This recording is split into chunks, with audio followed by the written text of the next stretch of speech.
Bom dia a todos, os irmãos que nos acompanham via Skype. Ótimo dia, dia do Senhor. Vamos abrir as nossas Bíblias em Mateus, capítulo 6. Hoje nós vamos nos deter no final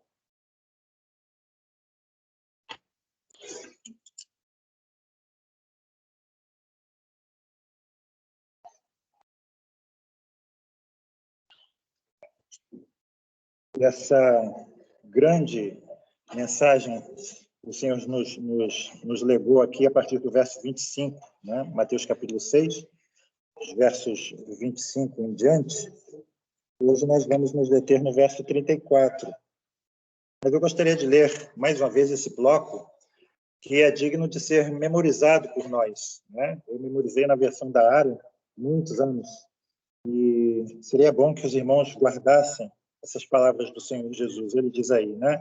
Por isso vos digo, e lembrem, né? Esse por isso é tendo em vista o que ele acabou de dizer antes, a respeito dos nossos olhos, a respeito do nosso coração, que deve ser voltado inteiramente para ele, não dividido entre as coisas do alto e as coisas deste mundo, né? Por isso vos digo, não andeis cuidadosos, ansiosos, temerosos, quanto à vossa vida, pelo que haveis de comer ou pelo que haveis de beber, nem quanto ao vosso corpo, pelo que haveis de vestir.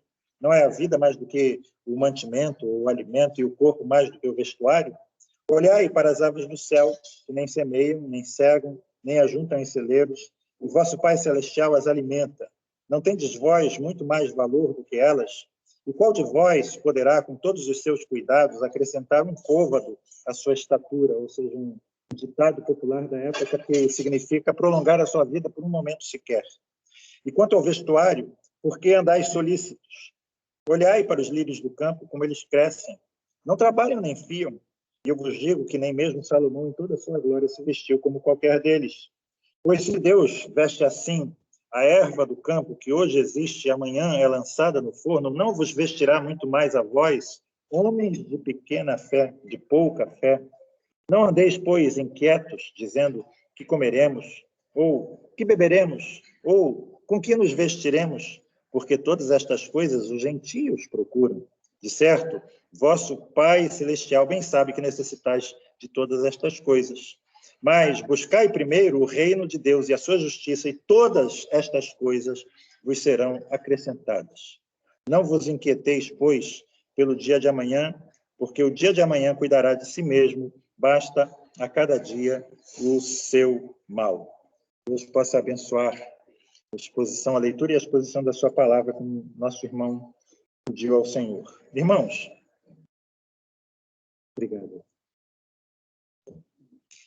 O Senhor Jesus, né, como eu disse, está terminando aqui nesse versículo 34 a exposição que ele nos fez, né, e levamos algumas semanas aqui estudando esse bloco, a respeito da ansiedade, a respeito do temor pecaminoso que nós temos com relação à nossa vida e à nossa segurança nesse mundo. E lembrem os irmãos que, por 3 vezes, o Senhor nos exorta aqui, usando palavras diferentes, mas no hebraico é a mesma palavra, a não ficarmos ansiosos. No verso 25, não andeis cuidadosos, né? No verso 31, ele diz, não andeis, pois, inquietos. E no verso 34, agora, ele diz, não vos inquieteis. No original grego, a palavra é a mesma, né? E significa exatamente essa ansiedade pecaminosa que nós temos com relação à vida e ao futuro. E é interessante que, se nós, digamos assim, usarmos as técnicas, as normas de um bom discurso, né? A forma de você prender a atenção do ouvinte e terminar com um clímax apoteótico, Jesus errou aqui, porque ele deveria, por essas normas, ter terminado no versículo 33. Fim, começa o capítulo 7, mas ele acrescenta aí algumas palavras que dão origem aí, né, ao versículo 34. E muitos, né, os técnicos, os especialistas, eles chamam esse verso 34 de um anticlímax. É como se Jesus tivesse jogado água na fervura, né?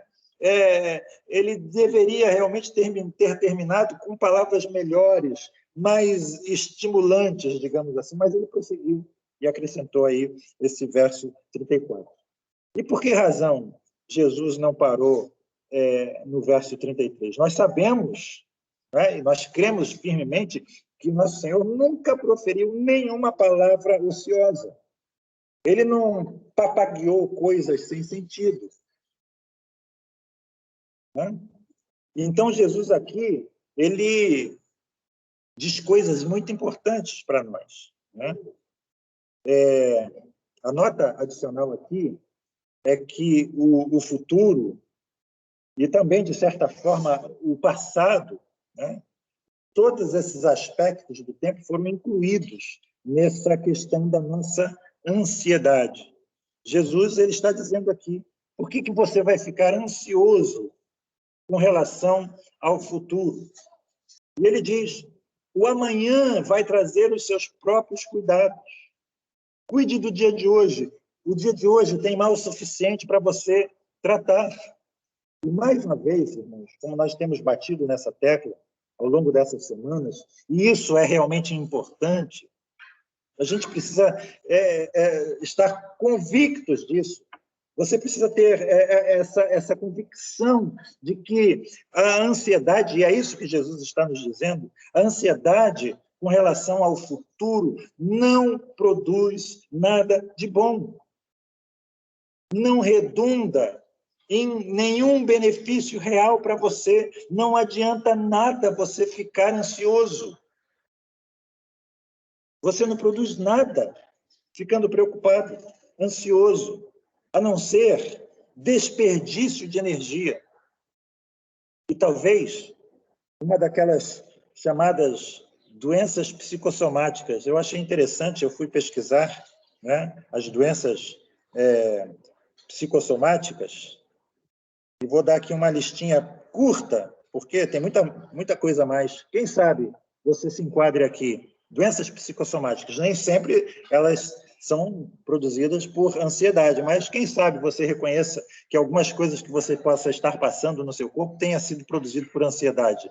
Alterações gástricas, enjoo, dores, queimação, gastrite nervosa, insônia, geralmente com muita dificuldade para relaxar, para dormir, manchas roxas ou avermelhadas espalhadas pelo corpo, dores de cabeça constantes e sem motivo aparente, sensação de sufocamento ou de falta de ar, desinteresse pelas atividades de rotina, batimentos cardíacos acelerados, dores generalizadas, fadiga sem causa aparente, falta de concentração, irritabilidade, sonolência, desânimo, fraqueza e outras coisas mais você pode mesmo pesquisar. Então, na realidade, a ansiedade produz alguma coisa, mas nada do que ela produz é benéfico. É isso que Jesus está falando para você. A preocupação com o futuro, na realidade, pode paralisá-lo com relação ao presente. Por isso, Jesus está nos dizendo, basta ao dia de hoje o próprio mal. Nós não somos budistas. O budista crê que o mal é uma ilusão. Nós não cremos que o mal seja uma ilusão. Nós sabemos que somos seres decaídos, que vivemos num mundo menos do que perfeito, um mundo decaído. Nós sabemos disso. Nós sabemos que depois do pecado de Adão, Deus disse, maldita é a terra por tua causa. Nós temos cardos, abrolhos, espinhos. Paulo diz que a criação, o cosmos, geme aguardando o dia em que vai ser libertado dessa maldição. Nós sabemos que temos que enfrentar sofrimento neste mundo. O deserto, o calor, a sequidão. Nós não vivemos mais num mundo perfeito. Nós não vivemos mais no paraíso. E o que Jesus está me ensinando nesse verso 34 é como enfrentar esse mundo decaído, como enfrentar as provas e as tribulações que são inevitáveis nesse mundo decaído. Lá no final do capítulo 7, os irmãos sabem, ele vai dizer: aquele que ouve estas minhas palavras e as pratica é semelhante ao homem sensato que edificou a sua casa sobre a rocha, e vieram os ventos, transbordaram os rios, deram com ímpeto contra aquela casa e permaneceu. Mas aquele que ouve estas minhas palavras e não as pratica é como um homem insensato que constrói a sua casa sobre a areia, e vieram os ventos, transbordaram os rios, deram com ímpeto contra aquela casa que desabou, sendo grande a sua ruína. Então, Jesus vai nos ensinar, mais uma vez no final da sua exposição, o Sermão do Monte, que tanto aquele homem que ouve as palavras e obedece, e aquele homem que ouve por um ouvido e sai pelo outro, vão passar pelas mesmas situações neste mundo. Jesus não nos prometeu uma proteção especial. Jesus não nos prometeu que nós seríamos especialmente livrados das tribulações deste mundo. A Covid está pegando tanto incrédulos quanto crentes. Homens de Deus têm morrido. Nós sabemos disso. Mas há uma diferença. Uns desabam na depressão, no desânimo, na apatia, na desesperança, na falta de fé. São alvos de doenças psicossomáticas e psiquiátricas. Desabam no seu interior, na sua psique, e outros passam incólumes. Uns ficam cheios de medo, outros manifestam coragem. A casa de um cai, a casa do outro permanece de pé. Como então, irmãos, esse versículo aqui nos ajuda a olhar para esse mundo com os olhos corretos? Como esse versículo nos ensina, de fato, a como enfrentar essas tribulações da forma correta, como Jesus nos requer? Em primeiro lugar, Jesus está nos dizendo aqui que nós não devemos ficar ou gastar as nossas energias remoendo o seu passado. Não gaste as suas energias remoendo o seu passado. Deixe o ontem, ontem. Deixe o ontem para trás. Paulo diz, esquecendo o passado, esquecendo as coisas que para trás ficam, eu prossigo para o alvo. Você costuma se lembrar das coisas que você sofreu no passado? Você é daqueles que faz uma lista de todas as ofensas, de todas as pessoas que te ofenderam? Guarda isso bem guardado na sua mente. Você se ressente, e essa palavra é uma palavra muito interessante, né? Ressentir, sentir novamente. Você está andando pelo caminho, o céu está lindo, brilhando, o sol, e daqui a pouco você começa a lembrar de alguma coisa que te fizeram, e aquela mágoa, aquele sentimento ruim que você teve naquela situação há 2 anos, 3, 5, 10 anos atrás, volta para você, você ressente. Você é um refém dos seus sentimentos? Guarda essas mágoas? Você sabe, por experiência própria, o que essas coisas provocam em você. Você sabe aquilo o que essas coisas causam no seu coração. E Jesus está dizendo isso para você. Vá essas coisas para o lixo, ponha para fora, não guarde, não acumule. Se você ainda guarda essas coisas, você precisa confessar o seu pecado, porque isso é pecado.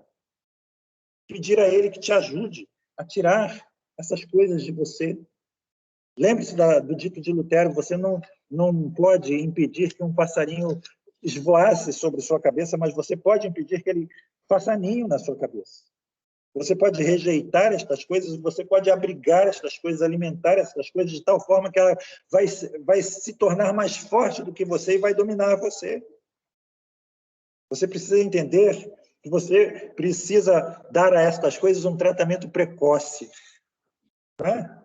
Você precisa matá-los no nascedouro. Não abrigue, não alimente.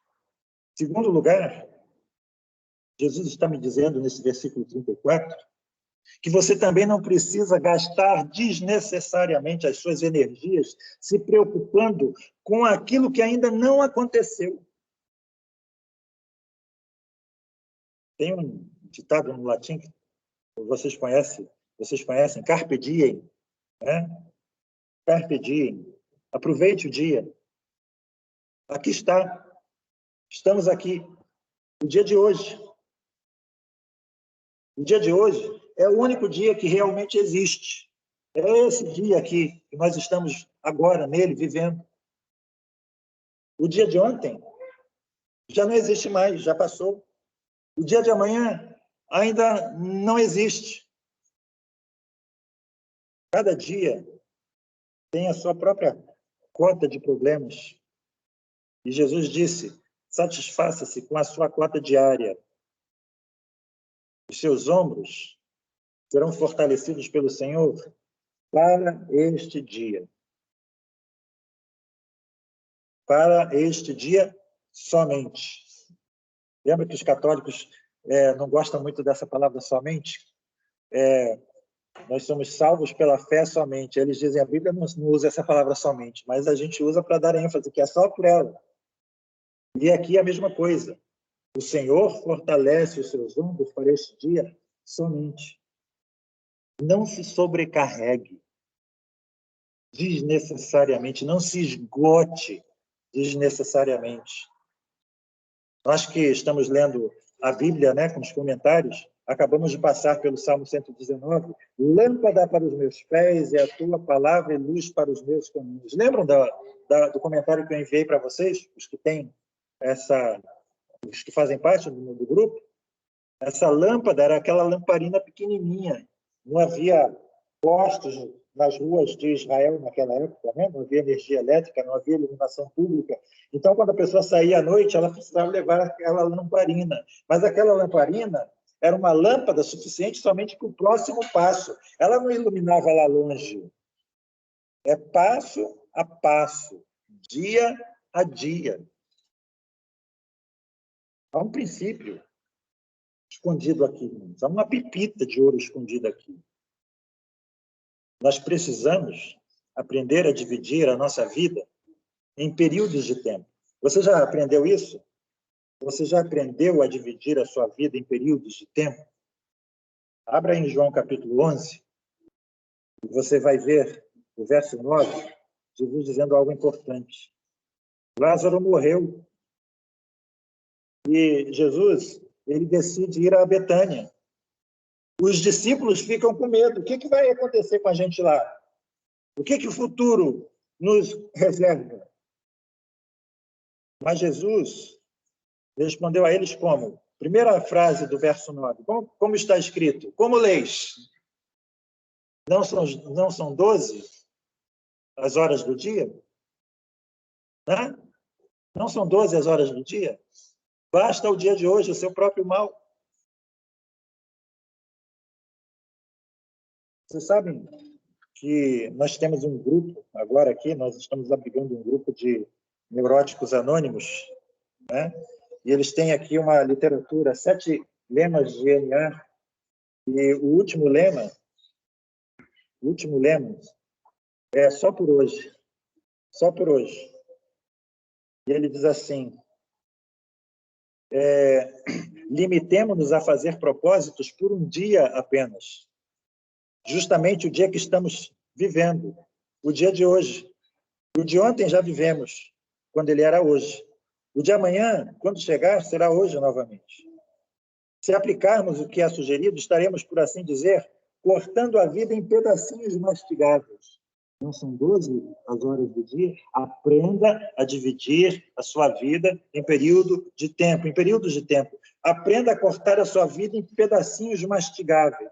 E isso vai tornar o seu caminhar mais fácil. Só por hoje, procurarei viver este dia apenas, sem tentar resolver de imediato todos os problemas da minha vida.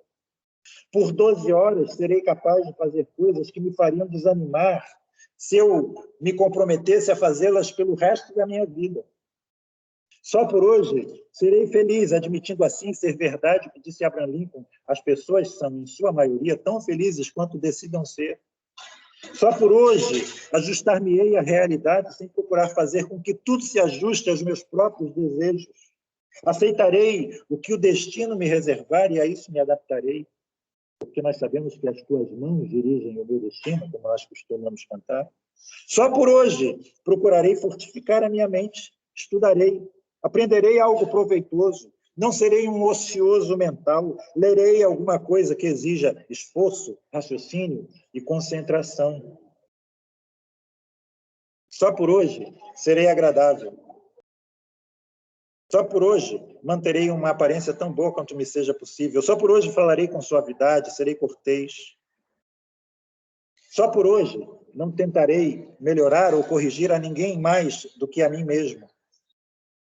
Só por hoje terei um programa de ação. Talvez eu não siga exatamente, mas mesmo assim o terei. Procurarei livrar-me de dois grandes males, a pressa e a indecisão. Só por hoje terei meia hora de quietude a sós e então descansarei. Só por hoje não temerei medo. Sobretudo, não terei medo de usufruir o que é belo, nem de manter-me confiante de que assim como eu der ao mundo, assim o mundo também me dará. Reparem, irmãos, às vezes nós, igreja, desprezamos pepitas que outros se apegam e consideram preciosas e que são princípios que libertam pessoas de problemas sérios. E nós, cristãos, passamos ao largo de certos conceitos. Como dizem os americanos, o diabo são os detalhes. Ou como nós podemos dizer, Deus está nos detalhes. Esse é o ensino. Aprenda a aceitar o dia que Deus lhe deu. Salmo 118, 24. Este é o dia que o Senhor nos deu. Alegremos-nos e exultemos nele. Reparem, alegre-se, exulte. Para terminar, eu gostaria de responder mais uma vez a uma pergunta que sempre surge aqui. O versículo 34 e os versos 25 a 34, né, eles mostram, Jesus está me dizendo a você que é errado, por exemplo, fazer uma poupança, pensando no futuro, ou fazer um seguro de vida, ou fazer um seguro do seu automóvel, coisa que vale. Nós já vimos, né? Eu só quero recordar isso a vocês, que não andeis ansiosos não significa de modo algum o seguinte: sejam negligentes com relação ao futuro. Jesus não está dizendo isso para você. Nem seja imprevidente. Eu costumo dizer aqui, né, que o brasileiro tem uma característica: o brasileiro costuma ser imprevidente. Muitas pessoas que podem pagar o INSS não pagam. E, às vezes, caem doentes e não têm o recurso na hora da necessidade. Nós lemos sobre José no Egito, que ele soube que haveria, depois de 7 anos de fartura, 7 anos de sequidão, 7 anos de problemas econômicos, digamos assim. E o que ele fez? Ele se preparou para esses dias. Eclesiastes, capítulo 3, muito conhecido de nós, ele diz: tudo tem a sua ocasião própria, e há tempo para todo propósito debaixo do céu. Há tempo de nascer e tempo de morrer. Tempo de plantar e tempo de se arrancar o que se plantou. Ora, se você não plantar no tempo de plantar, você não vai arrancar no tempo de arrancar. Passou o tempo. Você precisa entender que há um tempo de plantar. Vocês, crianças, Gabriel, Pedro, quem mais? Thaisa, talvez? Vocês têm ainda, estão no tempo de estudar, de aprender. Pais, esse é o tempo de formar nos seus filhos o caráter, a fé.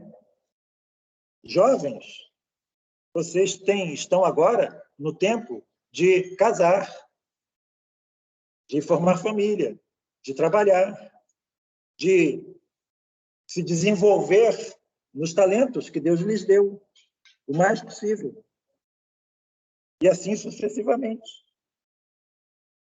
Foi o próprio Deus, irmãos, e a Bíblia é muito clara com relação a isso, que determinou as épocas de semeadura e de colheita. Há um tempo para tudo.